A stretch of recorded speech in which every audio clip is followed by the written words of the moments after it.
Train तोड़ने वाले दंगाइयों की अब खैर नहीं, पीएम मोदी आया एक्शन में। पीएम मोदी ने बनाया जबरदस्त प्लान।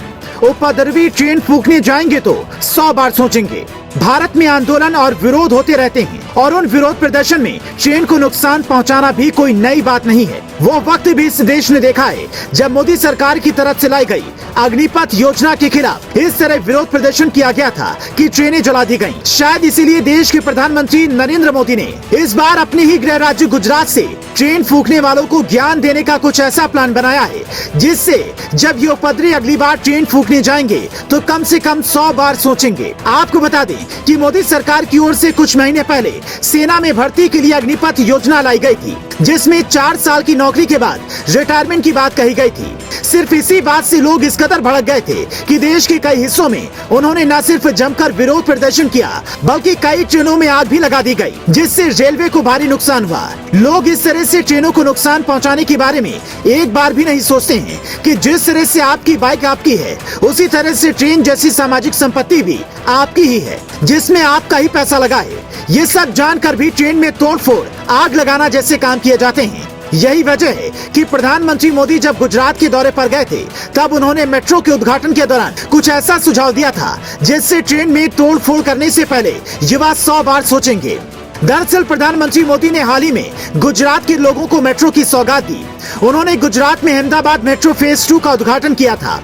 इस मौके पर पीएम मोदी ने सुझाव देकर कहा था कि इन मेट्रो स्टेशन पर छात्रों को लाया जाना चाहिए। उन्हें ये बताना चाहिए कि ये मेट्रो कैसे बनी है, किसका पैसा इसमें लगा है। अगर हम बच्चों को इस तरह की शिक्षा देते रहेंगे कि किस तरह की तकनीकी इस काम में लाई गई है तो ये बच्चों के विकास में भी काम आएगा। इस बारे में पीएम मोदी ने शिक्षा विभाग से खास अपील करते हुए कहा, अगर आप मेरी नई पीढ़ी को बताएंगे कि ये तुम्हारा है, ये तुम्हारे भविष्य के लिए है, जब इस बारे में मेरे नौजवानों को ये एहसास होगा तो वो कभी किसी आंदोलन में ऐसे प्रॉपर्टी पर हाथ लगाने की कोशिश नहीं करेंगे। ट्रेन में तोड़फोड़ मचाने को लेकर पीएम मोदी को गुजरात की धरती से इसलिए नसीहत देनी पड़ी क्योंकि देश में जब भी विरोध प्रदर्शन होता है तो सबसे ज्यादा ट्रेनें ही प्रभावित होती हैं, जिससे हजारों करोड़ों का नुकसान होता है। सरकारी आंकड़ों के मुताबिक विरोध प्रदर्शन में रेलवे को नुकसान 2010 और 11 में रेलवे को 86.60 करोड़ का नुकसान हुआ।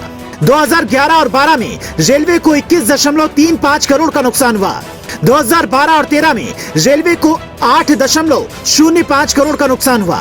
2013 और 14 में रेलवे को 20.28 करोड़ का नुकसान हुआ। 2014 और 15 में रेलवे को 27.60 करोड़ का नुकसान हुआ। 2015 और 16 में रेलवे को 55.94 करोड़ का नुकसान हुआ। 2016 और 17 में रेलवे को 34.16 करोड़ का नुकसान हुआ। 2017 और 18 में रेलवे को 22.61 करोड़ का नुकसान हुआ। 2018 और 19 में रेलवे को 48.56 करोड़ का नुकसान हुआ। 2019 और 20 में रेलवे को 100.52 करोड़ का नुकसान हुआ। 2020 और 21 में रेलवे को 467.20 करोड़ का नुकसान हुआ। ये आंकड़े साफ बता रहे हैं कि विरोध प्रदर्शन की वजह से भारत सरकार को कितना नुकसान उठाना पड़ता है। ये आंकड़े तो सिर्फ 2021 तक के हैं। आपको क्या लगता है, प्रधानमंत्री मोदी ने गृह राज्य गुजरात में जो सुझाव दिया है क्या उससे ट्रेन में तोड़फोड़ खत्म हो जाएगी? अपनी राय हमें कमेंट करके जरूर बताएं। देश दुनिया से जुड़ी तमाम खबरों के लिए पेज को फॉलो करना ना भूलें।